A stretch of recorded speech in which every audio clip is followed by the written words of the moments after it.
இன்றைக்கும் விசுவாசத்தோடு கூட தேவனோடு நடப்பது எப்படி என்கிறதை குறித்து சில காரியங்களை உங்களோடு பேசலாம் என்று நான் ஆவியில் ஏவப்படுகிறேன்.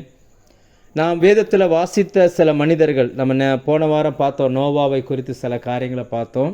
நான் மறுபடியும் அதை வாசித்தேன், எபிரேயர் 11ஆம் அதிகாரத்தை. அந்த 5ஆம் வசனத்தில் ஏனோக்கை குறித்து சொல்லப்பட்டிருந்தது என்னை ரொம்ப உற்சாகப்படுத்தினதுனால இன்றைக்கு அதிலிருந்து இன்னும் சில காரியங்களை நான் உங்களோடு பேச விரும்புகிறேன்.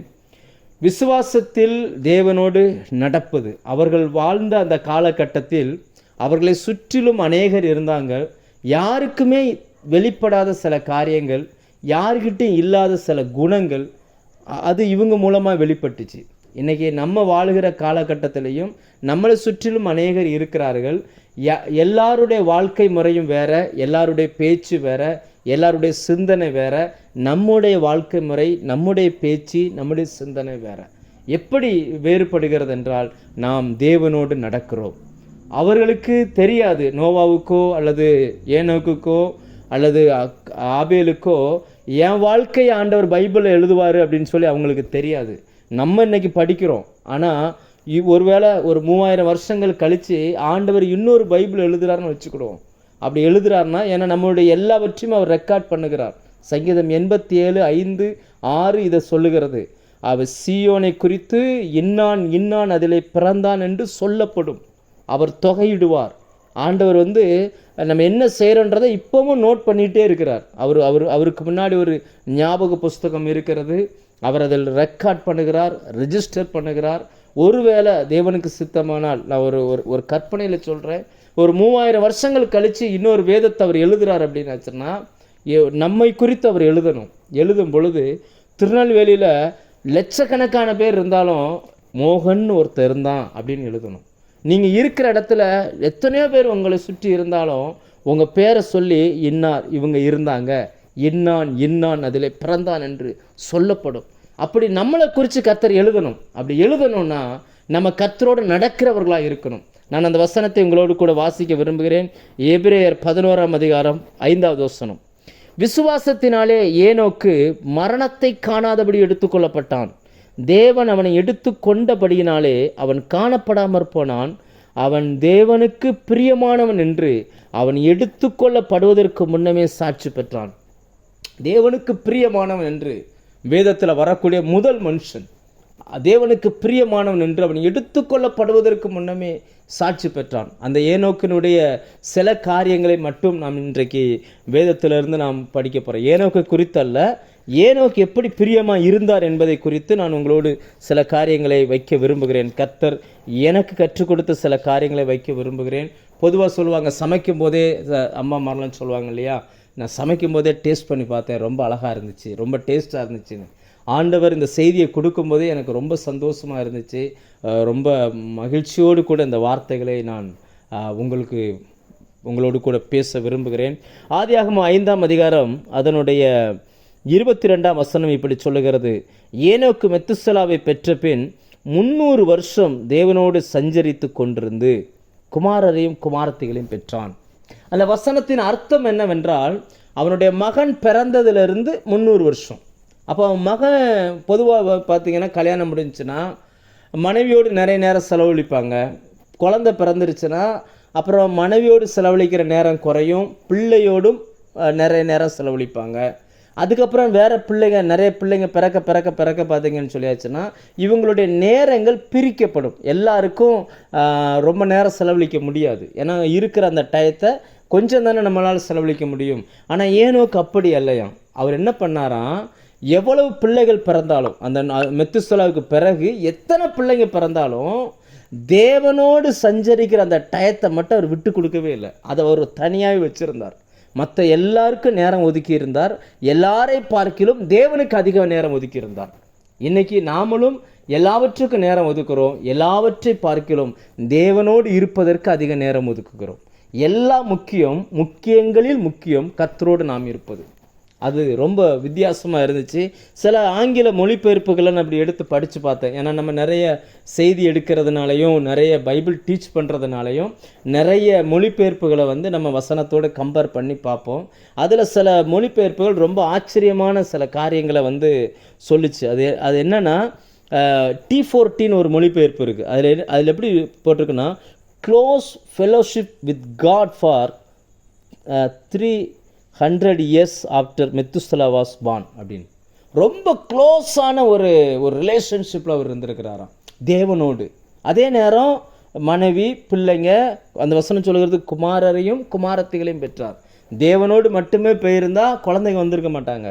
அப்போ ஒரு குழந்தை, அந்த குழந்தைகளுக்கும் செலவழிச்சிருக்கிறாரு, அதே நேரம் தேவனோட நேரத்தை செலவழிச்சிருக்காரு. எப்படி இது நடந்துச்சு அப்படின்றது ரொம்ப ஒரு கேள்விக்குறியான ஒரு விஷயம். ஏன்னா இன்னைக்கு நம்ம நிறைய பார்க்குறோம், ப்ராக்டிக்கலாகவே நம்ம பார்ப்போமே. நம்ம வந்து ரட்சிக்கப்பட்ட புதுசில் இருந்த அந்த சந்தோஷம் நாட்கள் ஆக ஆக ஆக பார்த்தீங்க அப்படின்னாச்சுன்னா நிறைய ஊழியங்கள் வந்துடுது, நிறைய ஊழியக்காரங்க வந்துடுறாங்க, நிறைய அலுவல்கள் நிறைய வந்த உடனே அந்த நேரங்கள் சுருங்குகிறது தான் நிறைய எல்லாருடைய வாழ்க்கையிலே நம்ம பார்க்குறோம்.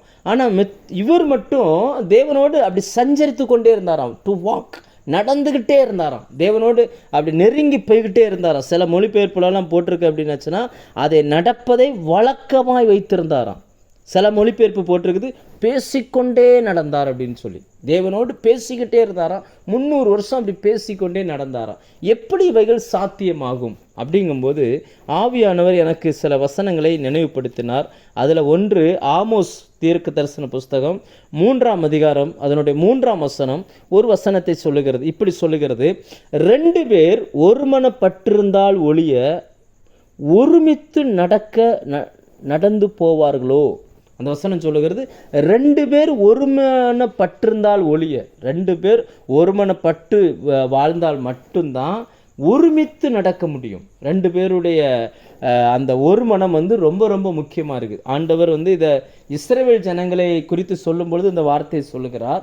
அது நமக்கும் பொருந்தும். இன்னைக்கு தேவனோடு நாம் ஒருமனப்பட வேண்டும். தேவனும் நானும் அல்லது தேவனும் நாமும் ஒருமனப்பட்டால் மட்டும்தான் அவரோடு நெருங்கி போக முடியும். அதாவது ஒன்றாய் நடந்து போக முடியும். ஒன்றாய் நிற்பது வேறு, நடப்பது வேறு. 300 வருஷம் ஒரு லாங் டைம் நடந்து போகணும் அப்படின்னா ஒரு மனம் வந்து ரொம்ப அவசியம். அது தேவனோடு ஒரு மனம் என்பது ரொம்ப ரொம்ப அவசியமாக இருக்குது. அந்த ஒரு மனம் எப்போ வரும் அப்படின்னு பார்த்தோம்னா ஒரு 5 பாயிண்ட் நான் உங்களோடு கூட பேசலான்னு விரும்புகிறேன். ஒரு மனம், 2 பேருக்குள்ள ஒரு மனம் வந்தால் தான் ஒன்றா நடக்க முடியும். அந்த ஒரு மனம் வருவதற்கு என்னெல்லாம் செய்யணுன்ற ஒரு 5 காரியங்களை ஆண்டவர் நினைவுபடுத்தினார். 5 காரியங்களை நான் எழுதி வச்சிருக்கிறேன். நமக்கு நேரம் எவ்வளவு முடியுமோ அவ்வளவுக்கு அந்த காரியங்களை நான் உங்களோடு கூட பேச விரும்புகிறேன். ஃபர்ஸ்ட் பாயிண்ட் என்னன்னா, இருவர் நடுவில் எந்த ஒளிவு மறைவும் இருக்கக்கூடாது. இன்னைக்கு 2 பேர் ஒருமனப்படுறாங்க அப்படின்னாச்சுன்னா, ஒருமனப்பட்டாதான் அவங்க நடந்து போக முடியும்.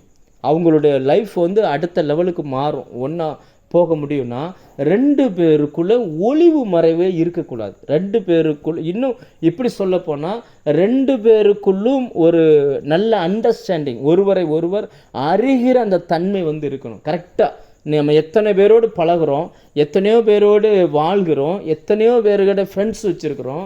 ஆனால் நமக்கு க்ளோஸாக ஒருத்தரை குறித்து எவ்வளவுக்கு எவ்வளோ அதிகமாக தெரியுமோ அவ்வளவுக்கு அவ்வளோ அவங்களோட அதிகமாக நம்ம வந்து செலவு பண்ணுவோம், அவர்களோடு சேர்ந்து ட்ராவல் பண்ண விரும்புவோம். அப்படி ஒருவேளை ஒருத்தரை குறித்து முழுசாக தெரியலைன்னு வச்சுக்கோங்களேன், அவங்க ஒரு சந்தேக கண்ணோட்டத்திலே நமக்குள்ள இவர் யாரோ எப்படியோ சரியா தப்பா இவர்கிட்ட பேசலாமா சொல்லலாமா சொல்லக்கூடாதா இப்படிப்பட்ட ஒரு முழுசாக தெரியலை அப்படின்னாச்சுன்னா நம்மால் அவரோடு சேர்ந்து போக முடியாது.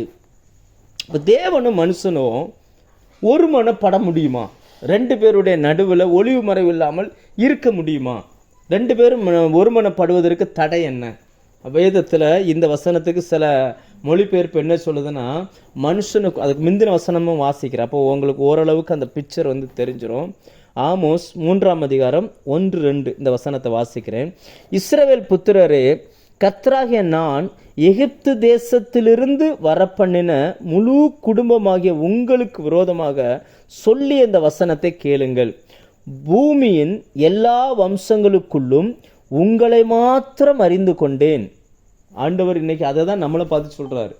குடும்பங்கள் எத்தனையோ குடும்ப உறுப்பினர்கள் நமக்குள்ளே இருந்தாலும் ஆண்டவர் நம்மை மட்டும் தெரிந்து கொண்டார், நம்மை மட்டும் கரம் பிடித்தார், நம்முடைய கண்களை, விசுவாச கண்களை மட்டும் திறந்து விட்டார், நம்முடைய இருதயத்தை மட்டும் பக்குவப்படுத்தினார், நம்மை மட்டும் தெரிந்து கொண்டார். அன்னைக்கு அந்த பூமியில் ஏகப்பட்ட நாடுகள் இருந்துச்சாம், ஏகப்பட்ட நாடுகள். ஆதியாகமம் நீங்கள் 9ஆம் அதிகாரத்துக்கு பிறகு 10, 11 இந்த அதிகாரங்களை படிச்சிங்கன்னா சுமார் 70 கூட்ட மக்கள் வருகிறார்கள். அப்படின்னா என்னென்னா 70 நாடுகள் அதெல்லாம் வந்திருக்குது. அதில் ஒரு கூட்ட ஜனங்களை தேவன் செலக்ட் பண்ணார். அப்போ மற்ற 69 நாட்டு ஜனங்களையும் விட்டுட்டு இவங்களை மட்டும் செலக்ட் பண்ணார். ஏன் செலக்ட் பண்ணார் அப்படின்னாச்சுன்னா,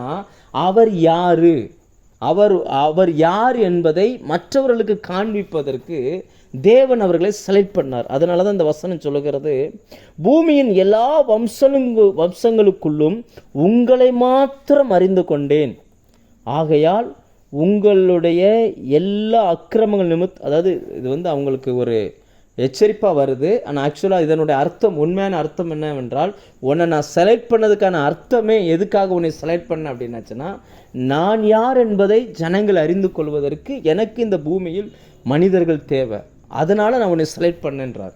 இன்றைக்கி நம்மளை பார்த்தா ஆண்டவர் அதை தான் சொல்லுகிறார். அவர் யார் என்பதை நாம் இருக்கிற இடங்களில் காண்பிப்பதற்கு ஆட்கள் தேவை. நம்ம செலக்ட் பண்ணி நம்மை அவரோடு கூட நடக்க வைப்பதன் மூலமாய், நம்முடைய தோல்வியை மாற்றுவதன் மூலமாய், நம்முடைய சுபாவத்தை மாற்றுவதன் மூலமாய், நம்முடைய ஜென்ம சுபாவங்களை மாற்றுவதன் மூலமாய் அவர் யார் என்பதை நம்மை சுற்றி இருக்கிற ஜனங்களுக்கு தெரியப்படுத்துவதற்கு நம்மை தெரிந்து கொண்டார். அப்போது அந்த இஸ்ரவேல் ஜனங்களை தெரிந்து கொண்டார். ஆனால் அவங்களுடைய அக்கிரமமும் பாவமும் நடுவாக இருந்துச்சு. அதனால் 3ஆம் வசனம் வரும்பொழுது சில மொழிபெயர்ப்பு என்ன சொல்லுது அப்படின்னாச்சுன்னா, உங்களுக்கும் எனக்கும் இடையில உங்களுடைய அக்கிரமம் நடுவாக இருக்கிறதுனால இப்படி வரும். ஒருவருடைய அக்கிரமம், ஒருவருடைய பாவம் இன்னொருவருடைய கண்களுக்கு முன்பாக இருக்கிறபடினால் 2 பேர் ஒருமனப்பட்டு நடக்கக்கூடுமோ, அந்த மீனிங்கில் வரும் அந்த வார்த்தைகள். இப்போ யோசிச்சு பாருங்கள், நமக்கும் தேவனுக்கும் இடையில நம்முடைய பாவங்கள் நடுவில் நின்றுச்சு, நம்முடைய மீறுதல்கள் நடுவில் நின்றுச்சு, நம்முடைய அக்கிரமங்கள் நடுவில் நின்றுச்சு. இப்போ பாவம் சென்டரில் இருந்ததுனால தேவனால் நம்மோடு இணைந்து போக முடியலை. ஏன்னா பாவமும் பரிசுத்தமும் ஒன்றாக இருக்கவே முடியாது. மனிதன் எப்பொழுதும் விழுந்து எந்திக்கிற சுபாவம் உள்ளவன், எப்பொழுதும் மீறுகிற சுபாவம் உள்ளவன், எப்பொழுதும் சுயநலமாய் சிந்திக்கிற சுபாவம் உள்ளவன், எப்போவுமே மற்றவங்களை குறித்து யோசிக்காமல் தன்னை குறித்து மட்டுமே சிந்திக்கிற சுபாவம் உள்ளவன். ஆனால் தேவனோ அப்படி அல்ல. அவர் எல்லாரையும் சமமாக நேசிக்கிறவர், மகா பரிசுத்தம் உள்ளவர். அவருடைய பரிசுத்தத்துக்கு யாரும் இணையாய் வரவே முடியாது. அப்போ இந்த 2 பேர் எப்படி ஒருவர் நடுவில் எதுவுமே ஒளிவு மறைவு இல்லாமல் எப்படி இருக்கிறது? இப்போ மனுஷன் பாவம் செஞ்சாலே தேவனை விட்டு ஒளிகிறான். நம்ம ஆதியாகமம் 3ஆம் அதிகாரத்தில் அதை பார்க்குறோம். மனுஷனுக்குள்ளே பாவம் வந்த உடனே தேவனிடத்தில் வரமாட்டான், தேவனை விட்டு ஓடி தன்னை மறைத்து கொள்ள பார்க்கிறான், அவரை கண்டு பயப்படுகிறான்.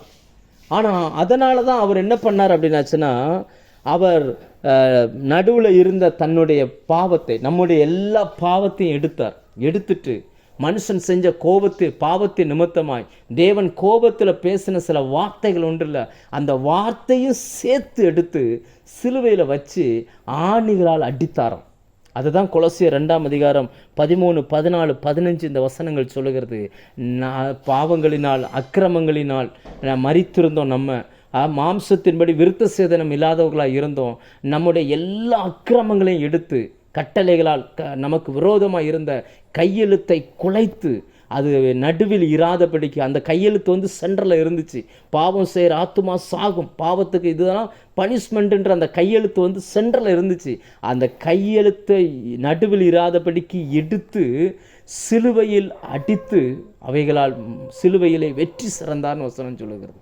நம்முடைய பாவத்தை நம்ம நடுவில், தேவனுக்கும் நமக்கும் நடுவில் இருந்த அந்த பாவத்தை எடுப்பதற்கு மனுஷன் முயற்சி பண்ணலை, தேவன் முயற்சி பண்ணினார். ஏன் அது முயற்சி பண்ணார்னா, அவருக்கு ஆசை நம்ம கூட நடக்கணும்னு சொல்லி, அவருக்கு ஆசை நம்ம கூடவே வாழணும்னு சொல்லி, அவருக்கு ஆசை என்னன்னா நம்மளோடு சஞ்சரிக்கணும்னு அவர் ஆசைப்படுகிறார். இந்த 2 பேருக்கு நடுவில் இது இருக்கிறதுனால, ஏன்னா மனுஷன் தேவனோடு உறவு கொள்ளணும்னா இதை தாண்டி போக முடியாது, இது தடையாக இருக்குது. அந்த தடையெல்லாம் எடுத்து சிலுவையில் வைத்து ஆணி அடித்து அதன் மூலமாய் நம்மை நீதிமான்களாய் மாற்றி இன்றைக்கு நம்மளோடு கூட அவர் நடந்து கொண்டே வருகிறார். நம்ம எங்கே போனாலும் கர்த்தர் நம்மோடு கூட இருக்கிறார். இன்றைக்கு நமக்கும் தேவனுக்கும் இடையில ஒளிவு மறைவே இல்லை. அதனால தான் சிலுவையில் அறையுண்ட அந்த நேரத்தில் திரைச்சீலை 2ஆய் கிழிந்ததுன்னு வேதம் சொல்லுகிறது. மேலிருந்து கீழாய். அதுக்கு முன்னாடி வரைக்கும் யாரும் தேவனை தரிசிக்க முடியாது. பிரதான ஆசாரியன் மட்டும் வருஷத்துக்கு ஒரு முறை போய் பார்க்க முடியும். அதுவும் உயிருக்கு உத்தரவாதம் கிடையாது. ஆனால் அதுக்கு பிறகு இந்த புதிய ஜீவனுள்ள மார்க்கத்துக்குள் பிரவேசிப்பதற்கு இயேசு கிறிஸ்துவனுடைய அந்த ரத்தம் நமக்கு தைரியத்தை கொடுத்திருக்கிறது. நாம் தைரியமாய் கிருபாசன தண்டையில் வந்து நிற்கிறோம். நான் அந்த வார்த்தையை உங்களுக்கு பிரசங்கிக்கிறேன். நீங்கள் இது என்ன கண்டிஷனில் எப்படி கேட்குறீங்கன்னு எனக்கு தெரியாது. ஒருவேளை நீங்கள் காய்கறி வெட்டிக்கிட்டு இருக்கலாம், உட்காந்துருக்கலாம், கார் ஓட்டலாம், அல்லது அப்படியே போட்டுட்டு நடந்துட்டு போய்கிட்டு இருக்கலாம். ஏதோ ஒரு சூழ்நிலையில் எப்படியோ நீங்கள் கேட்டுக்கிட்டு இருக்கலாம். பழைய காலத்தில் அப்படி முடியாது. வார்த்தையை கேட்கணுன்னா அவங்க ஆலயத்துக்கு போய் ஆகணும். ஆனால் இன்றைக்கி பாருங்கள், எவ்வளவு எளிதாய் கர்த்தர் மாற்றிட்டார். இன்றைக்கி இருக்கிற இடத்துல இருந்து கர்த்தரோடு நாம் நடக்க முடியும். இருக்கிற இடத்துல கர்த்தரோடு உறவு கொள்ள முடியும். இருக்கிற இடத்துல அவரோடு கூட நாம் சேர்ந்து நடக்க முடியும். அப்போ நமக்கும் தேவனுக்கும் இடையில் எதுவுமே இல்லாமல் கர்த்தர் மாற்றிட்டார். பாருங்கள், எல்லாத்தையும் மாற்றிட்டார். நாம் முயற்சி எடுக்கலை, அவர் முயற்சி எடுத்தார். நான் விசுவாசிக்கிறேன், அன்னைக்கு மட்டும் இல்லை, இன்றைக்கும் சில ஏனோக்குகளை கர்த்தர் வைத்திருக்கிறார். சில இடங்களில் அவங்க இருக்கிறாங்க. இந்த ப்ரேயர் லைனில் கூட நிறைய பேரை கர்த்தர் வச்சிருக்கிறார். அவங்களுக்கு மற்ற எதுவுமே பெருசாக தெரியல. யோசிச்சு பாருங்கள், அவங்க குடும்பமும் இருக்குது, மனைவி இருக்கிறாங்க. மெத்துசலா பிறந்ததுக்கு அப்புறம் 300 வருஷம் மனைவியோடு வாழ்கிறார். பிள்ளைகளையும் வசனம் சொல்லுகிறது குமாரரையும் குமாரத்திகளையும் பெற்றார். ஆனால் இவைகளுக்கு நடுவில் தேவனுக்கென்று விலையேற பெற்ற ஒரு நேரத்தை கொடுத்துருக்கிறார். தேவனுக்கு தான் ஃபர்ஸ்ட் இடம் கொடுத்துருக்கிறார். எப்படி இருந்திருப்பார் நீங்கள் யோசிச்சு பாருங்கள், எப்படி இருந்திருப்பார். ஒரு குடும்பம் இல்லாமல் ஒரு மனுஷன் இருப்பது எளிது. ஏன்னா அவனுக்கு எந்த பிரச்சனையுமே இருக்காது. ஆனால் குடும்பத்தோடு இருந்து தேவனோடு நடப்பது என்பது கொஞ்சம் கடினமான காரியம். ஏன்னா பிள்ளைகளுக்காய் சம்பாதிக்கணும், பிள்ளைகளையும் கவனிக்கணும், மனைவியை கவனிக்கணும். இவைகளுக்கு நடுவில் தேவனோடு அந்த மனுஷன் நடந்திருக்கிறான். தேவனுக்கு பிரியமானவன். அவன் வாழ்ந்த அந்த ஜெனரேஷனில் அவன் தேவனுக்கு பிரியமானவன் என்று எடுத்துக்கொள்ளப்படுவதற்கு முன்னமே சாட்சி பெற்றிருக்கிறான்.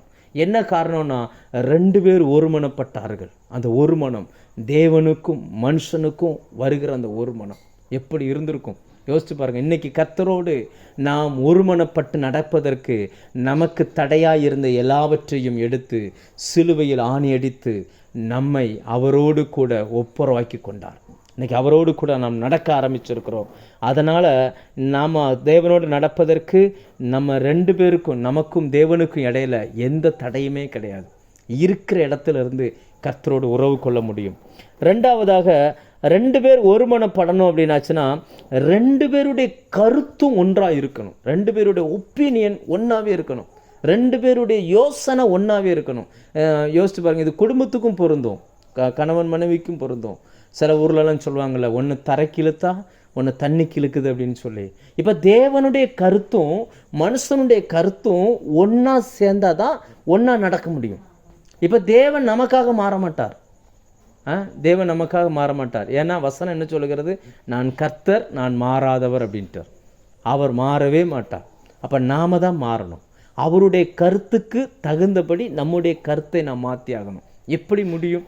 இப்போ அவருடைய கருத்து என்ன, அவருடைய ஒப்பீனியன், அவருடைய கருத்து என்ன அப்படின்னா புரியுற உங்களுக்கு எக்ஸாம்பிளுக்காக சொல்கிறேன். இப்போ என்னை பார்த்து ஆண்டவர் சொல்கிறார், நான் உன்னை ஆசீர்வதிப்பேன், நீ ஆசீர்வாதமாக இருப்பாய். இது அவருடைய கருத்து. நான் உன்னை ஆசீர்வதிப்பேன், நீ ஆசீர்வாதமாக இருப்பாய். இப்போ நான் என்ன செய்யணும்னா, நான் அதை நம்பணும், நான் அதை ஒத்துக்கொள்ளணும், நான் அதை விசுவாசிக்கணும். ஆமேன், நான் ஆசீர்வதிக்கப்பட்டவன், நான் ஆசீர்வாதமாக தான் இருப்பேன் அப்படின்னு சொல்லி அதை ஏற்றுக்கொள்வதற்கு நான் மாற வேண்டியது இருக்குது.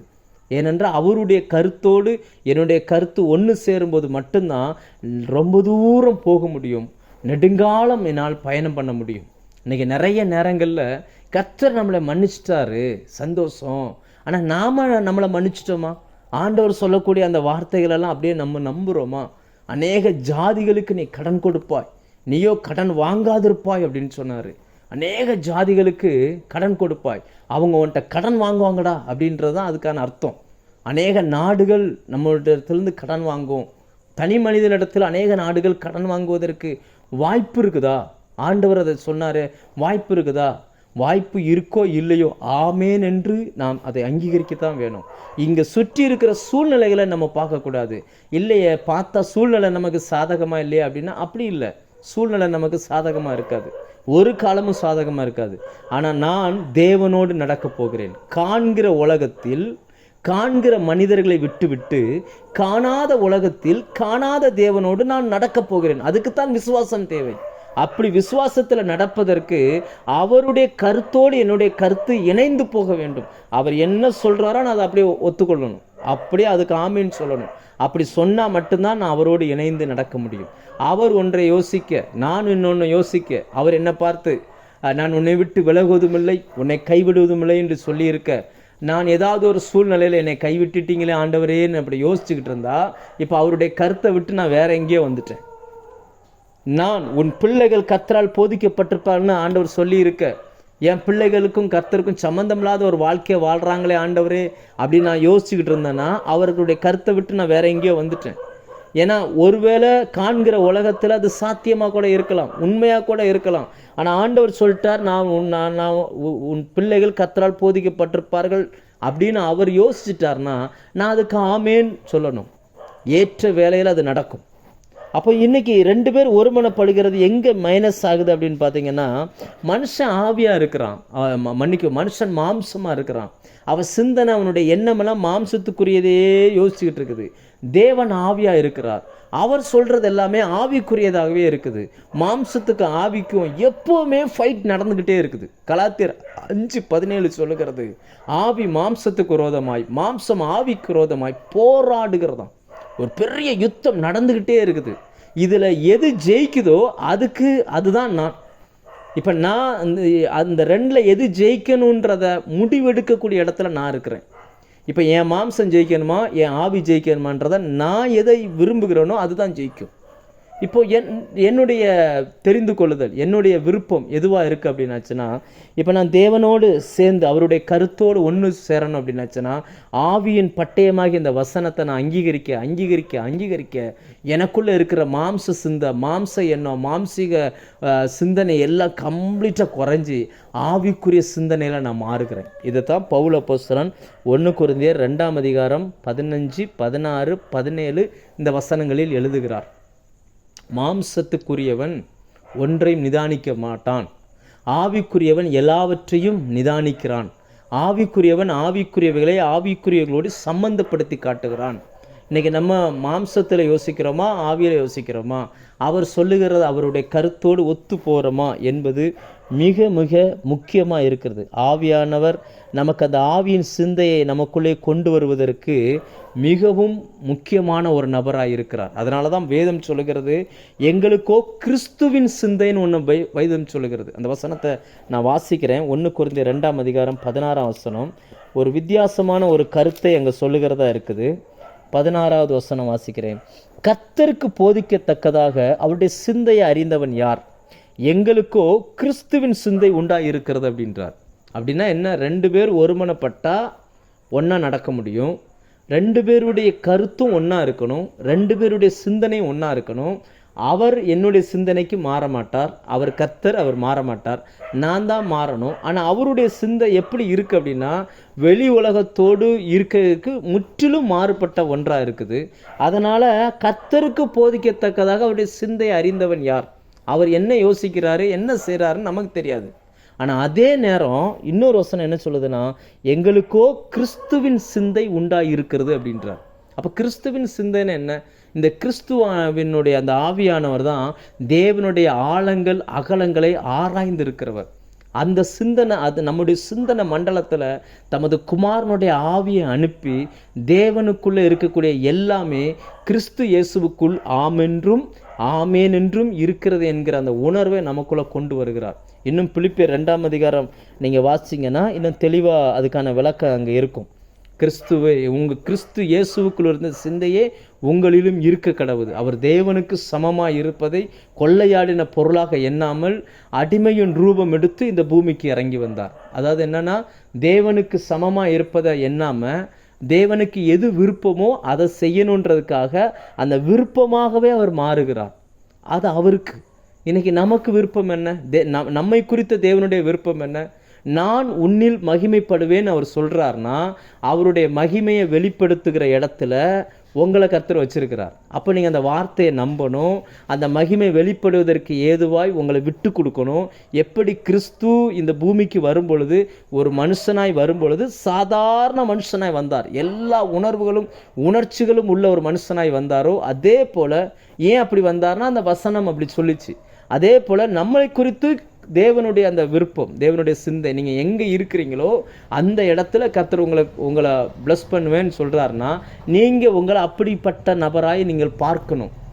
உங்களை நீங்கள் ஆசீர்வதிக்கப்பட்ட நபராய் நீங்கள் பார்க்க பழகணும். அப்படி பார்த்தா தான் 2 பேரும் சேர்ந்து நடக்க முடியும்.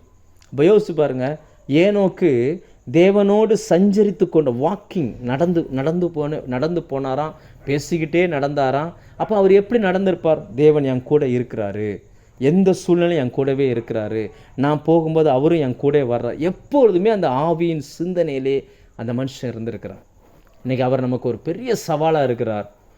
உண்மையிலே அதில் இருக்கிற மற்ற எல்லாரையும் பார்க்கலும் இந்த மனுஷனுடைய வாழ்க்கை என்னை ரொம்ப அதிகமாக அதை படிக்கும் போதெல்லாம் நான் உற்சாகம் அடைகிறேன். கர்த்தரோடு நடந்தான், கர்த்தரோடு சஞ்சரித்தான். அந்த வசனம் இப்படி சொல்லுகிறது, கிறிஸ்துவின் சிந்தையை கர்த்தர் நமக்குள்ளே வைத்து கிறிஸ்துவை போல நம்மை மாற்றுவதற்கு அவர் முயற்சி பண்ணி கொண்டிருக்கிறார். மூன்றாவதாக, 2 பேர் ஒருமனப்படணும் அப்படின்னா, ஒருமனப்பட்டால் தான் நடக்க முடியும். 2 பேர் ஒருமனப்படணும்னா தங்களுக்குரியதை பகிர்ந்து கொள்ள வேண்டும். 2 பேர், அதாவது தனக்குரியதை பகிர்ந்து கொடுக்கணும், பகிர்ந்து கொள்ள வேண்டும். ஷேரிங், 2 பேரும் பகிர்ந்து கொள்ள வேண்டும். ஒருவருக்கு ஒருவர் இருப்பதை கொடுக்கணும். அப்படி கொடுத்தா தான் 2 பேர் ஒருமனப்பட முடியும். இந்த ஒருமனம் என்பது பைபிளில் கணவன் மனைவி சம்பந்தப்பட்ட அந்த வார்த்தையோடு தொடர்பு படுத்தி வருகிறது. எப்படி கணவன் மனைவி 2 பேர் வேறு வேறு சூழ்நிலையில் வளர்க்கப்பட்டிருந்தாலும் ஒன்றாய் இணைந்த பிறகு ஒருவருக்குரியதை ஒருவருக்கு ஷேர் பண்ணுறாங்க, இன்னொருத்தருக்குரியதை இன்னொருவர் ஷேர் பண்ணிக்கிறாங்க. இப்போ இது எனக்குரியது, இது உனக்குரியதுன்னு இல்லாமல் இது நமக்குரியதுன்னு மாறுகிறது. அப்போது தேவனும் நானும் சேர்ந்து போகணும் அப்படின்னாச்சுன்னா, நான் எனக்குரியதை அவருக்கு கொடுக்கணும், அவருக்குரியதை நான் எடுத்துக்கிடணும். அப்போ இப்படி வச்சுக்கிடுவோம் நமக்கு புரியறதுக்காக. இன்றைக்கி வேர்ல்டில் பெரிய கோடீஸ்வர லிஸ்ட் எடுத்திங்கன்னா, இந்த எலான் மாஸ்க் வர்றாரு, இந்த ஃபேஸ்புக்கு ட்விட்டருடைய ஓனர், பெரிய கோடீஸ்வரனாக இருக்கிறார். உங்களுக்கு புரியறதுக்காக சொல்கிறேன். இப்போது நானும் அவரும் ஃப்ரெண்ட்ஸுன்னு வச்சுக்கிடுவோம், நானும் அவரும் ஒரு பார்ட்னர்ஷிப்பில் வரப்போகிறோம் அப்படின்னாச்சுன்னா, அவர் என்ன சொல்லுவார்னா, ரைட், அப்போ நம்ம 2 பேருக்குள்ளதையும் நம்ம ஷேர் பண்ணிக்கிடுவோம். ஃபஸ்ட்டு வந்துட்டு என்ன இருக்குது எடு கொடு, நீ உங்குள்ளதை நீ ஃபஸ்ட்டு வை, அப்புறம் ஏங்குள்ளதை வைக்கிறேன் அப்படின்னு சொன்னார்னா நம்மக்கிட்ட என்ன இருக்கும்? நம்மகிட்ட அங்கே வைக்கிறதுக்கு என்ன இருக்கும்? எதுவுமே இருக்காது இல்லையா? அவருக்கு முன்னாடி போய் நான் ஒரு என்கிட்ட இருக்க அந்த எதையாவது விற்று ஒரு 10,000 15,000 கொண்டு போய் வச்சா அந்த மனுஷன் என்ன சொல்லுவார்? ஒரு செகண்டுக்கு பல கோடி சம்பாதிக்கிற மனுஷன் அவர்கிட்ட கொண்டு போய் நான் அந்த 5,000 10,000 வைக்க முடியுமா? அப்போ என்ன அதுக்கான மீனிங் என்ன அர்த்தம் அப்படின்னா, என்கிட்ட பாவம் இருந்துச்சு, என்கிட்ட மீறுதல் இருந்துச்சு, என்கிட்ட அக்கிரமம் இருந்துச்சு. இந்த எலான் மாஸ்கை விட பல 1000 மடங்கு பெரியவர் தேவன். இப்போ தேவனும் நானும் ஒன்றா நடக்கணும்னா எங்களுக்குரியதை நாங்கள் பங்கிட்டு கொள்ள வேண்டும். எனக்குரியதுன்னு என்ன இருக்குது? ஒன்றுமே இல்லை. எப்பொழுதுமே விழுகிற சிந்தனை, எப்பொழுதுமே கோபப்படுகிற உணர்வு, எப்பொழுதுமே தவறு செய்யக்கூடிய சந்தர்ப்பத்தில் உள்ள மனுஷனா நான் என்னுடைய மீறுதலையும் என்னுடைய குற்றத்தையும் என்னுடைய பாவத்தையும் தூக்கி வைக்கும் பொழுது தேவன் தன்னுடைய நீதியை தூக்கி வைக்கிறார். என் பாவத்தை பார்க்கிலும் அவருடைய நீதி பெரிதாக இருக்கிறது. நான் என்னுடைய தவறுதலை தூக்கி வைக்கும் பொழுது அவருடைய அன்பை தூக்கி வைக்கிறார்.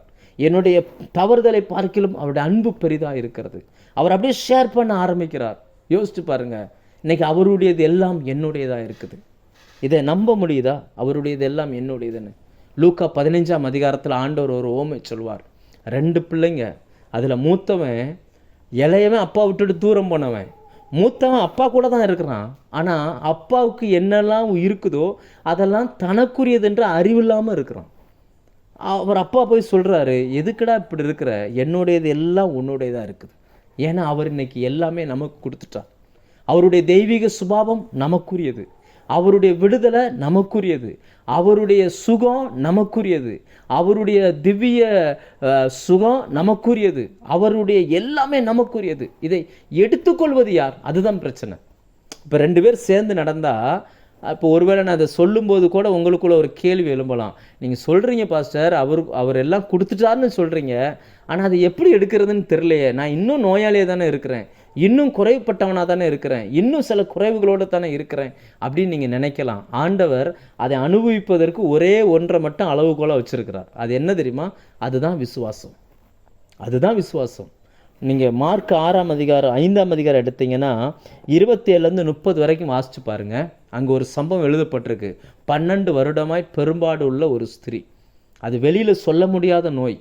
வெளியில் சொன்னால் அவங்கள மதிக்க மாட்டாங்க, வெளியில் சொன்னால் இவளுக்கு தான் பிரச்சனை. 12 வருஷமாக பெரும்பாடு உள்ள ஸ்திரீ, 12 வருஷமாக டாக்டர்களால் வருத்தப்படுகிற பெண், சற்றாகிலும் குறமடையாத பெண். அந்த பெண் மனதில் ஒரு தீர்மானம் எடுக்கிறாள், நான் அவருக்கு பின்னாக போவேன். ஏன்னா அவருக்கு முன்னாடி போய் நிற்க முடியாது. பின்னாக போய் அவருடைய வஸ்திரத்தை தொற்றுவேன், வஸ்திரத்தின் ஓரத்தை தொட்டால் போதும் நான் சுகமாயிருவேன். இந்த பெண் விசுவாசித்தாள். முக்கியமான வார்த்தை விசுவாசித்தாள். 100கணக்கான 1000கணக்கான பேர் அவரை இடித்து கொண்டு போகிற அந்த நெருக்கத்துக்கு மத்தியில் எப்படியோ போய் அவரை தொட்டாள், அவருடைய வஸ்திரத்தின் ஓரத்தை தொட்டாள். இயேசு நின்றார்னு வசனம் சொல்லுகிறது. உடனே அவருக்குள்ளிருந்து வல்லமை புறப்பட்டது. எப்படி புறப்பட்டது? அவருடையது எல்லாம் நம்முடையதா இருக்கிறது. அவர் ஜெபிக்கவே இல்லை, விசுவாசத்தில் தொட்டா அங்கிருந்து அந்த வல்லமை புறப்பட்டு வரும். இயேசுவே அங்கே சொல்லுகிறார், யாரோ என்னை தொட்டதுண்டு. யார் அப்படின்றார். தன்னிலிருந்து வல்லமை புறப்பட்டதை உணர்ந்து என்னை தொட்டது யார் என்று கேட்டார். இப்போ யோசிச்சு பாருங்க, என்னுடையதை அவர் எடுத்துக்கொண்டார், அவருடையதை எனக்கு கொடுத்துட்டார். இப்போ அவருக்குள்ளதை நான் அனுபவிப்பதும் அனுபவிக்காமல் போவதும் அது என்னை பொறுத்ததாக இருக்குது. இன்றைக்கி நிறைய பேர் உலகத்தில் அவரோடு நடக்கிறேன்னு சொல்கிறவங்க, விசுவாசிக்கிறேன்னு சொல்கிறவங்க நிறைய பேர் அதை அனுபவிக்கவே இல்லை. நமக்குரியதை அவர் எடுத்துக்கொண்டார். 2 பேர் ஒருமனப்படணும்னா இது 2 அவசியம். கட்டாயமாக நான் என்னுடையதை அவருக்கு கொடுக்கணும், அவருடையதை நான் எடுத்துக்கொள்ள வேண்டும். சும்மா விசுவாசிக்கிறேன் நானும் வீட்டில் உட்காந்துக்கிட்டு இருக்கேன் அப்படின்றதுல பிரயோஜனமே இல்லை. ஏதாவது பிரயோஜனம் இருக்குதா? விசுவாசித்தால் அவரோடு நாம் நடக்க வேண்டும், அவரோடு கூட நாம் நடக்கணும். அப்படின்னாச்சுன்னா அவர் யார் என்ற அந்த அறிவு நமக்கு அவசியம். இன்றைக்கி நிறைய பேருக்கு பாருங்கள், நம்ம யாரோடு சேர்ந்து போகிறோன்ற அந்த யோசனையே இல்லை. அவர் யார் என்பதை அறிவதற்குத்தான் ஆண்டவர் வேதத்தை கையில் கொடுத்தார். இன்றைக்கி நான் யாருன்னு அவருக்கு நல்லாவே தெரியும், ஆனால் அவர் யாருன்னு எனக்கு நல்லா தெரியணும்ல.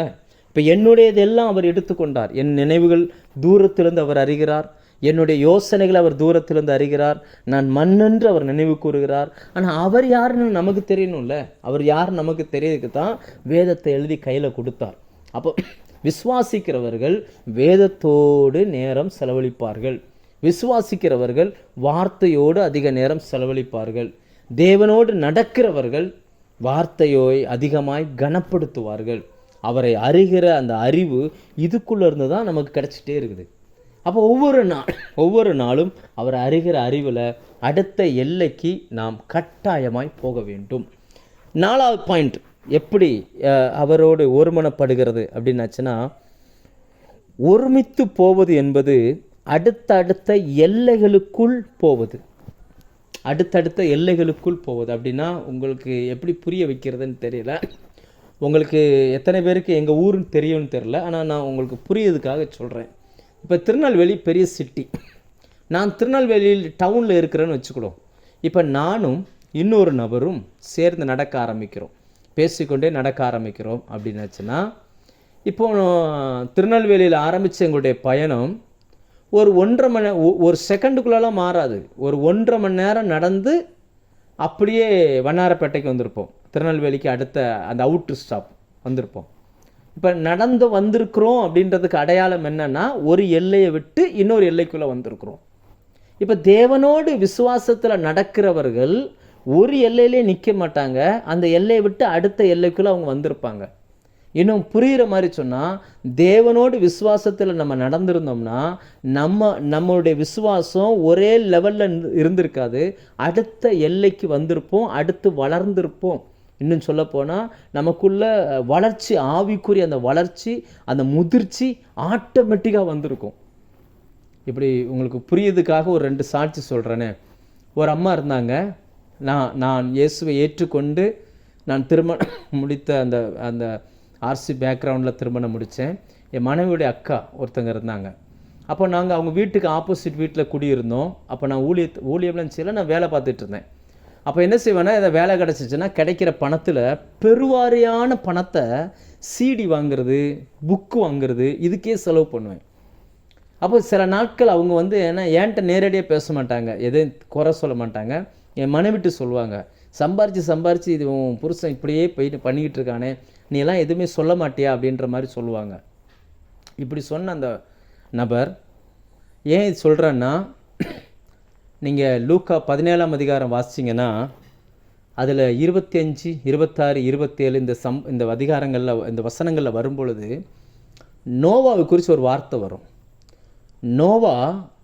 நோவாவின் காலத்தில் பெண் கொண்டு பெண் எடுத்தார்கள், புசித்து குடித்தார்கள் அப்படின்னு இருக்கும். அப்படின்னா அர்த்தம் என்னன்னா, சாப்பாட்டுக்கும் குடிக்கிறதுக்குமே பணத்தை செலவு பண்ணிகிட்டே இருந்திருக்காங்க அந்த காலத்தில். அவன் சம்பாதிக்கிறது, சாப்பிட்றது, செலவு பண்ணுறது, சாப்பிட்றது, குடிக்கிறது, செலவு பண்ணுறது, அந்த பூமிக்குரிய சரீரத்துக்குரிய காரியங்களுக்காக செலவு பண்ணியிருக்காங்க. ஆனால் நோவா ஒருத்தர் பார்த்தீங்கன்னா, அவர் செலவு பண்ணுறது எதுக்கு செலவு பண்ணுறாருன்னா, ஊழியத்துக்கு செலவு பண்ணுறார், தேவனுடைய வார்த்தைக்கு செலவு பண்ணுகிறார், கர்த்தர் சொன்ன காரியத்துக்கு அவர் செலவு பண்ணுகிறார். அப்படிதான் அந்த பணத்தை அப்படி செலவு பண்ணிகிட்டே இருந்ததுனால அவங்களுக்கு அது வந்து ஒரு எப்படியோ தெரிஞ்சிருக்குது. ஆனால் காலங்கள் மாறிச்சு, கர்த்தரனே ஊழியத்தை கொண்டு வந்தார். அவங்களையும் ஆண்டவர் மாற்ற ஆரம்பித்தார், நம்மளுடைய ஜெபத்துக்கு பதில் கொடுக்க ஆரம்பித்தார். இப்போ எப்படி மாறிடுச்சுன்னா, அன்னைக்கு என்னை ஏளனமாக பார்த்த அந்த கண்கள் இன்னைக்கு ஒவ்வொரு நாளும் எனக்காக அழுது கொண்டிருக்கிறது. இன்னும் அவரை பயன்படுத்துங்க ஆண்டவரே, இன்னும் அவரை ஊழியத்தில் கொண்டுட்டு போங்க ஆண்டவரே அப்படின்னு சொல்லி அன்னைக்கு அற்பமாக பார்த்தவங்க இன்னைக்கு கர்த்தர் இந்த வார்த்தைகள் மூலமாக இப்படி சபையில் கொடுக்கப்படுகிற வார்த்தைகளை கேட்டு இயேசுதான் மெய்யான தெய்வம் என்பதை அவங்க அறிஞ்சு கொண்டாங்க. ஒரு வீட்டு வேலை தான் பார்க்குறாங்க, வீட்டில் வேலை செய்யக்கூடிய வேலை பார்க்குறாங்க. ஆனால் சம்பாத்தியத்தில் அப்படி செய்யக்கூடிய நபரே கிடையாது. அந்த சம்பளம் வாங்கினாங்கன்னா ஒரு ஷேர் எடுத்து அப்படியே ஊழியங்களுக்கு அனுப்பி விடுவாங்க. அவங்க சொல்லுவாங்க, இந்த சத்தியம்லாம் எனக்கு முன்னாடியே தெரியாமலே போச்சு, தெரிஞ்சிருந்தேன்னா என் வாழ்க்கையே மாறி இருக்கும் அப்படிம்பாங்க. அப்படின்னு அர்த்தம் என்னன்னா, கர்த்தரோடு நடந்தாங்கன்னா அவங்க வாழ்க்கையில் ஒரு குரோத் வந்துடும், அவங்க சுபாவத்தில் அந்த வளர்ச்சி வந்துடும். இன்னைக்கு கர்த்தரோடு நம்ம நடக்கிறோம், ஆவிக்குரிய சுபாவத்தில் என்ன வளர்ச்சி வந்திருக்குது, எந்த வளர்ச்சியில் நம்ம நின்றுக்கிட்டு இருக்கிறோம்? நம்ம கர்த்தரோடு நடக்கிறோம், விசுவாசத்தில் நடக்கிறோன்றது ஆரம்பித்த இடத்துல நின்றுக்கிட்டு இருக்கிறோம்னா, இன்னும் கோபம் மாறலை, இன்னும் சுபாவம் மாறலை, இன்னும் கொடுக்குற பழக்கத்துக்கு வரலை, இன்னும் ஜெபம் பண்ண தெரியலை, இன்னும் மற்றவங்களுக்கு மற்றவங்க ஜெபம் பண்ணி தான் நான் சுகமாகணுன்ற அந்த கண்ணோட்டத்திலே இருந்துக்கிட்டு இருக்கிறோம் அப்படின்னாச்சுன்னா, நம்ம இன்னும் எல்லைகளுக்குள்ளே வரலன்னு அர்த்தம். ஒருமித்து நடக்க ஆரம்பிக்கலை, ஒருமித்து நின்றுக்கிட்டு இருக்கிறோம். கர்த்தர் சொல்கிறார், நான் நடந்து போயிட்டேன்டா, என் கூட வா அப்படின்னு கூப்பிட்றாரு. யோசிச்சு பாருங்கள், 2 வருஷங்களுக்கு முன்னாடி கிட்டத்தட்ட என் நினைவு சரியாக இருக்குமே, ஆனால் நான் இந்த ப்ரேயர் லைனில் கர்த்தருடைய வார்த்தையை கொடுக்க ஆரம்பித்து 2 வருஷத்துக்கு மேலே ஆயிடுச்சு. அப்போ 2 வருஷத்துக்கு முன்னாடி என்னோடு பயணப்படுகிற அநேகர் இங்கே இருக்கிறீங்க, அநேகர் இந்த சத்தத்தை கேட்டுக்கிட்டு இருக்கிறீங்க. இந்த 2 வருஷமாக நம்ம நடக்கிறோம், 2 வருஷமாக விசுவாசத்தில் இருக்கிறோம். எல்லா வாரமும் உங்களுக்கு கர்த்தருடைய வார்த்தையை நான் பகிர்ந்து கொடுக்குறேன். எல்லா வாரமும் கிட்டத்தட்ட இந்த 2 இதில் ஒரு 4-5 தடவை தான் என்னால் வர முடியாமல் போயிருக்குது. ஆனால் இந்த 2 வருஷத்தில் உங்கள் வாழ்க்கையில் இந்த வார்த்தைகள் எவ்வளோ பெரிய மாற்றத்தை கொண்டு வந்திருக்குது, ஆவிக்குரிய மாற்றம் எவ்வளோ வந்திருக்குது, எப்படி இருந்திருக்கிறீங்க? சிலர் சாட்சி சொல்லி நான் கேட்டிருக்கேன், சிலர் சொல்லி கேட்டிருக்கேன், சிலர் வந்து சொல்லலை, சிலர்லாம் சொல்லி நான் நிறைய கேட்டிருக்கிறேன். அதில் ஒரு சிஸ்டர் சொன்னாங்க, ஆரம்பத்தில் இந்த கொடுக்கணும், ஊழியம், அந்த காணிக்க இப்படியெல்லாம் பேசுவாங்க பாஸ்டர். அப்போ பேசும்போதெல்லாம் நான் அவங்கள பார்க்குற பார்வை வித்தியாசமாக இருக்கும். ஊழியத்துக்கு தானே செய்கிறாங்க, ஊழியம் தானே செய்கிறாங்க, நம்மகிட்ட ஏன் காசு கேட்குறாங்க, முழங்கால் போட்டு கடவுள்கிட்ட கேட்க வேண்டியதானே, அப்படியெல்லாம் நினைப்பாங்களாம். ஆனால் இந்த 2 வருஷத்துக்குள்ளே இந்த பிரசங்கம் ஆரம்பித்து இந்த 2 வருஷத்துக்குள்ளே அவங்களோட லைஃப்பை கர்த்தர் எப்படி மாற்றிட்டார் தெரியுமா? எவ்வளவோ மாற்றிட்டார், எவ்வளவு விஷயம். அவங்க சொல்லுவாங்க, அந்த கொடுக்குற விஷயத்தில் கர்த்தர் என்னுடைய கண்ணை திறந்தார். ஏன்னா அன்னைக்கு அந்த சத்தியத்தை கேட்குறதுக்கு முன்னாடி இது, அதாவது நான் என் மூலமாய் பேசுகிற அந்த வார்த்தை இல்லை, ஆண்டவர் அவங்கள வேற ஒரு மனுஷன் மூலமாக மாற்றினார். அதுக்கப்புறம் அவங்க அந்த லைனில் வந்து வந்து வந்து வந்து பார்த்தீங்கன்னு சொன்னால், அவங்க வீட்டுக்கு கட்டுற இஎம்ஐயை பார்க்கிலும் கர்த்தருக்கு கொடுக்குற பணம் ஜாஸ்தி. அமெரிக்காவில் வீடு வாங்கியிருக்கிறாங்க, அந்த வீட்டுக்கு அவங்க கட்டுற இஎம்ஐயை பார்க்கிலும் ஊழியங்களுக்கு அவங்க கொடுக்குற பணம் ஜாஸ்தி. இன்றைக்கி அவங்க மூலமாக ஆசீர்வதிக்கப்பட்டவங்க, சுகமாய் கொண்டிருக்கிறவங்க, எத்தனையோ கிராமங்களுக்குள்ளே அந்த காரியங்களை ஆண்டவர் செய்து கொண்டிருக்கிறார். ஏன் இதை சொல்கிறேன்னா, 2 பேர் ஒருமனப்பட்டு ஆவியில் நடந்தால் ஒரு எல்லையில் அவங்க நிற்க மாட்டாங்க, அடுத்தடுத்த எல்லைகளுக்குள்ளே அவங்க போவாங்க, அடுத்தடுத்த வளர்ச்சி அவங்களுக்குள்ளே வரும். அது வெறும் சரீர பிரகாரமான வளர்ச்சியில் ஆவிக்குரிய வளர்ச்சி. நோவா தன்னுடைய எல்லா சம்பாத்தியத்தையும் பேழை கட்டுறதிலே செலவழித்தார். உடனே ஆண்டவர் இன்னும் 10 பேழை கட்டக்கூடிய பணத்தையும் செல்வத்தையும் கொடுக்கல. ஆனால் ஜலப்பிரளயத்துக்கு அப்புறம் பார்த்தீங்கன்னா முழு உலகத்தையும் நோவா கையில் கர்த்தர் கொடுத்தார். இன்றைக்கி கர்த்தருடைய ஊழியங்களுக்காக நேரத்தை செலவழிக்கிற, பணத்தை செலவழிக்கிற, உழைப்பை செலவழிக்கிற உங்களுக்கு கர்த்தருடைய ஊழியக்காரனாக இருந்து நான் சொல்கிறேன், தேவன் உங்கள் தலைமுறைகளுக்கு முழு உலகத்தையும் கொடுப்பதற்கு போதுமானவராக இருக்கிறார். புதிய வானம் புதிய பூமி வரும் பொழுது கர்த்தரோடு நடக்கிறவர்கள், கர்த்தரோடு நடந்தவர்களுக்கு தேவன் இந்த உலகத்தையே கொடுப்பதற்கு போதுமானவராக இருக்கிறார். ஒரு நாளும் நம்ம குடிக்கிற தண்ணியிலிருந்து வடிக்கிற கண்ணீர் வரைக்கும் கர்த்தர் கணக்கு வைத்திருக்கிறார். நம்ம இன்றைக்கி எவ்வளோ தூரம் வளர்ந்துருக்கிறோன்றது ரொம்ப முக்கியம். அநேகர் ஆரம்ப புள்ளிலே நிற்கிறாங்க. 10 வருஷத்துக்கு முன்னாடி இயேசுவை ஏற்றுக்கொண்டேன் பாஸ்டர், இப்போ வரைக்கும் அப்படியே தான் இருக்கிறேன், இன்னும் கோபம் மாறலை, சண்டை போடுறது மாறலை, இன்னும் எரிச்சல் மாறலை, இன்னும் பணம் தான் பெருசுன்னு நினைக்கிறோம். எப்படி அந்த நோவாவின் காலத்தில் புசிப்பும் குடிப்பும் ஜனங்களுக்கு பிரதானமாக இருந்துச்சோ, சம்பாதிக்கிறதெல்லாம் நம்ம சாப்பிடணும் நம்ம சாப்பிடணும் நம்ம சாப்பிடணும், இப்படிப்பட்ட சுபாவம் தான் பிரதானமாக இருந்துக்கிட்டு இருக்குது. ஸோ இதெல்லாம் மாறணும். விசுவாச வாழ்க்கையில் நீங்கள் முன்னேறுறீங்க அப்படின்னா நீங்கள் ஆரம்பித்த இடத்துல இருக்க மாட்டீங்க, அடுத்த அடுத்த அடுத்த அடுத்த எல்லைகளுக்குள்ளே போகணும். போனால் தான் கர்த்தரோடு நடக்கிறோம் அப்படின்றதுக்கு அது அடையாளம். கடைசியாய் ஒருமித்து போவதற்கு இலக்கு முக்கியம். அந்த டெஸ்டினேஷன், அந்த எங்கே போய் சேர வேண்டும் என்பது ரொம்ப ரொம்ப முக்கியம். எங்கே போகிறோம், இப்போ 2 பேர் சேர்ந்து போகிறோம். இப்போ நான் திருநெல்வேலியில் நிற்கிறேன், என் கூட ஒருத்தர் நிற்கிறாரு, நான் மதுரைக்கு போகணுன்னு நினச்சி நடக்க ஆரம்பிக்கிறேன். அவர் மதுரைக்கு போகாமல் நான் கன்னியாகுமரிக்கு போகணுன்னு நடக்க ஆரம்பித்தார்னா நடக்குமா? கதை நடக்குமா? யோசிச்சு பாருங்கள். இது 2 பேர் ஒருமித்து நடக்கிறதா? இப்போ தேவனுடைய இலக்கு ஒன்று, தேவனுடைய நோக்கம் ஒன்று, மனுஷனுடைய இலக்கும் மனுஷனுடைய நோக்கமும் வேறு ஒன்றாக இருந்துச்சுன்னா 2 பேர் ஒருமித்து எப்படி நடக்க முடியும்? நான் உங்களுக்கு சொல்லுகிறது விசுவாசத்தில் தேவனோடு நாம் நடக்கிற அந்த நடக்கை குறித்து பேசுகிறேன். எப்படி நடக்க முடியும்? கொஞ்சம் யோசிச்சு பாருங்கள். நாம் நடப்பதற்கு இலக்கு முக்கியம். நாம் தேவனோடு நடந்தால் எந்த எல்லைக்கு போவோம், எந்த இலக்குக்கு போவோம்? நமக்கென்று நியமித்திருக்கிற அந்த இலக்கு எது, அந்த எல்லை எது? அந்த வசனத்தை நான் உங்களுக்கு வாசிக்க விரும்புகிறேன். மத்தேயு 4ஆம் அதிகாரம் 19ஆம் அதிகாரத்தில் முதலாய் மனிதர்களை கர்த்தர் கூப்பிடுகிறார். கூப்பிடும் பொழுது அவர் சொல்லுகிறார், என் பின்னே வாருங்கள் அப்படின்னு சொல்கிறார். ஏன் இன்னைக்கு நம்மளை ஆண்டவர் நாம் அவருக்கு பின்னே வர சொன்னார்? நாம் அவருக்கு பின்னே வருவதற்காகத்தான் மேலே இருந்த பாவங்கள் அக்கிரமங்கள் எல்லாவற்றையும் எடுத்து சிலுவையில் ஆணி அடித்தார்.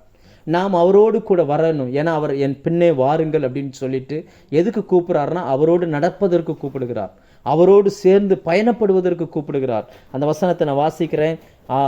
மத்தேயு 4ஆம் அதிகாரம் அதனுடைய 19ஆம் வசனம். என் பின்னே வாருங்கள், உங்களை மனுஷரை பிடிக்கிறவர்கள் ஆக்குவேன் என்றார். நம்மளுடைய நோக்கம் என்ன? தேவனுடைய நோக்கம் என்ன அப்படின்னாச்சுன்னா, என்னை வச்சு என்னை போல இயேசுவை அறியாமல் இருக்கிற அநேகரை அவரிடத்தில் கொண்டு வர வேண்டும். இப்போ மனுஷரை பிடிக்கிறவன்னா மனுஷனை கடத்துறவன் கிடையாது, அவங்களை கிறிஸ்துவுக்குள்ளே உருவாக்கி கொண்டு வர வேண்டும். கிறிஸ்துவை அறியாதவர்களுக்கு மத்தியில் என்னை அனுப்பி கொண்டு வர வேண்டும். இப்போ அதற்கு என்னுடைய சாட்சி தான் அவங்களுக்கான படகு. அவங்க பாவத்தில் தத்தளிச்சுக்கிட்டு இருக்கிறாங்க, பாவத்தை தண்ணீர் போல குடிச்சு தத்தளிச்சுக்கிட்டு இருக்கிறாங்க. அங்கிருந்து அவங்கள கொண்டு வருவதற்கு என்னுடைய சாட்சி தான் ஒரு படகு. அப்போ என்னை சாட்சிக்குள்ளவனாய் மாற்றணும்னா நான் அவரோடு நடக்கணும், அவரோடு பழகணும். அவரும் நானும் ஒருமித்து நடந்தால் மட்டும்தான் அவர் வைத்திருக்கிற அந்த இலக்கை நோக்கி நான் போக முடியும். மனுஷரை பிடிக்கிறவனாக்குவேன் அப்படின்னார். இன்னைக்கு இதில் நம்முடைய பங்கு என்ன? அப்போ உடனே அப்போ நான் வேலையெல்லாம் கேன்சல் பண்ணிவிட்டு ஊழியத்துக்கு வரணும் அப்படி நான் சொல்லலை. நேரடியாகவோ மறைமுகமாகவோ தேவன் உங்களை அழைத்தது எதற்கு என்றால், இந்த பூமியில் இருக்கிற அழிந்து கொண்டிருக்கிற ஆத்துமாக்கள் ரட்சிக்கப்பட வேண்டும், அவர்கள் மீட்படைய வேண்டும். அவர்களுக்கு ஏதாகிலும் ஒரு வகையில் நாம் உதவியாக இருக்க வேண்டும். ஒன்று ஊழியம் செய்யணும், இல்லை ஊழியம் செய்யறதுக்கு ஊழியத்துக்கு சப்போர்ட் பண்ணணும். ஒன்று ஊழியத்தை செய்யணும், இல்லை ஊழியத்துக்காக ஜெபிக்கணும். ஒன்று ஊழியத்தை இறங்கி செய்யணும், இல்லைன்னா ஊழியத்தை பணத்தினாலோ உங்களுடைய ஏதோ ஒரு பேக்ரவுண்டில் இருந்து நீங்கள் அதை செய்யணும். அப்படி செய்வதற்குத்தான் கர்த்தர் நம்மை அழைத்தார். நம்ம நினைக்கலாம், நானே ஒரு பலகீனத்துக்கு மத்தியில் இருக்கிறேன், நானே மனுஷனுடைய உதவியை எதிர்பார்த்து காத்திருக்கிறேன், எனக்கு உதவி செய்கிறதுக்கு ஆட்கள் தேவை, நான் எப்படி இதெல்லாம் செய்ய முடியும்னு நீங்கள் நினச்சிங்கன்னா ஆண்டவர் உங்களை பார்த்து சொல்லுவார், என் கூட வா, உனக்கு உதவி செய்ய நான் இருக்கிறேன், என்னுடைய இலக்குக்கு நீ தேவை, நான் உன்னை கொண்டு செய்ய போகிற காரியங்கள் பெருசாக இருக்குது. அவர் நம்ம கூட நடக்க விரும்புகிறார். இந்த சத்தத்தை கேட்கிற அத்தனை பேரோடு அவர் நடக்க விரும்புகிறார். ஆண்டவரோடு நீங்கள் நடக்கணுன்றதில் உங்களுக்கு ஆசை இருக்கோ இல்லையோ, உங்களோடு நடக்கணுன்றதில் அவருக்கு ரொம்ப ஆசை, ரொம்ப ஆசை.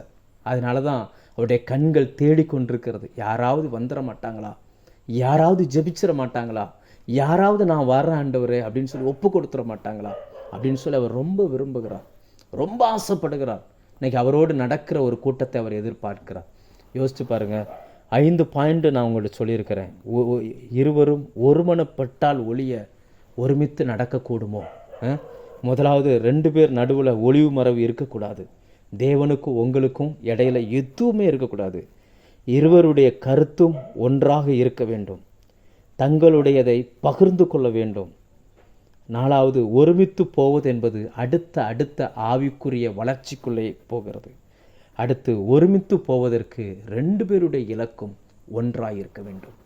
அவர் மாறமாட்டார், நாம் தான் நம்முடைய இலக்குகளை மாற்றிக்கொள்ள வேண்டும். அவருடைய இலக்கு என்னன்னா, அழிந்து கொண்டிருக்கிற ஆத்துமாக்களை கொண்டு வர வேண்டும். ஆண்டவர் சொன்ன, என் பின்னே வாருங்கள், உங்களை மனுஷரை பிடிக்கிறவர்களாக்குவேன். அப்படி செய்கிறவனை பார்த்து தான் பரலோகம் சொல்லுவோம், எனக்கு பிரியமானவன் அப்படின்னு சொல்லி.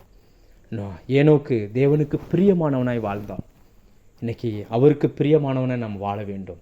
இயேசு இந்த பூமியில் வாழும் பொழுது சகல ஜனங்களாலும் புறக்கணிக்கப்பட்டவராய் இருந்தாலும் அவரை குறித்து பரலோகம் சொன்ன சாட்சி என்னன்னா, என் ஒரே பேரான குமாரன் எனக்கு பிரியமானவன், இவர் சொல்லுகிறதை கேளுங்க, இவருடைய வாக்குக்கு செவி கொடுங்க. இன்னைக்கு அவருடைய விருப்பத்தை நிறைவேற்றுகிற மனிதனை கர்த்தர் தேடுகிறார். இந்த சத்தத்தின் மூலமாய் உங்களோடு பேசுகிறார், உங்களோடு அவர் நடக்க விரும்புகிறார். நீங்கள் அவரோடு நடப்பதற்கு உங்களை ஒப்பு கொடுப்பீங்களா? நீங்கள் ஒப்பு கொடுப்பீங்கன்னா உங்களுக்குள்ளேயும் இப்படிப்பட்ட காரியங்களை கர்த்தர் செய்வதற்கு போதுமானவராக இருக்கிறார். விசுவாசிக்கிறேன்னு சொல்லி சும்மா உட்கார்ந்துருக்கிறதுல அர்த்தம் இல்லை. கர்த்தருக்காய் அடுத்த ஸ்டெப்பு எடுத்து வைங்க. உலகம் ரொம்ப பெருசு. கர்த்தர் எல்லாத்தையும் ரட்சிப்பதற்கு ஒரு பெரிய திட்டத்தோடு காத்திருக்கிறார். இருக்கிற இடத்துல நீங்கள் சாட்சியாக இருங்க. உங்களால் என்ன முடியுமோ கர்த்தருக்கு ஊழியம் செய்யுங்க. எதையாகிலும் ஒன்றை செய்யுங்க. பரலோகம்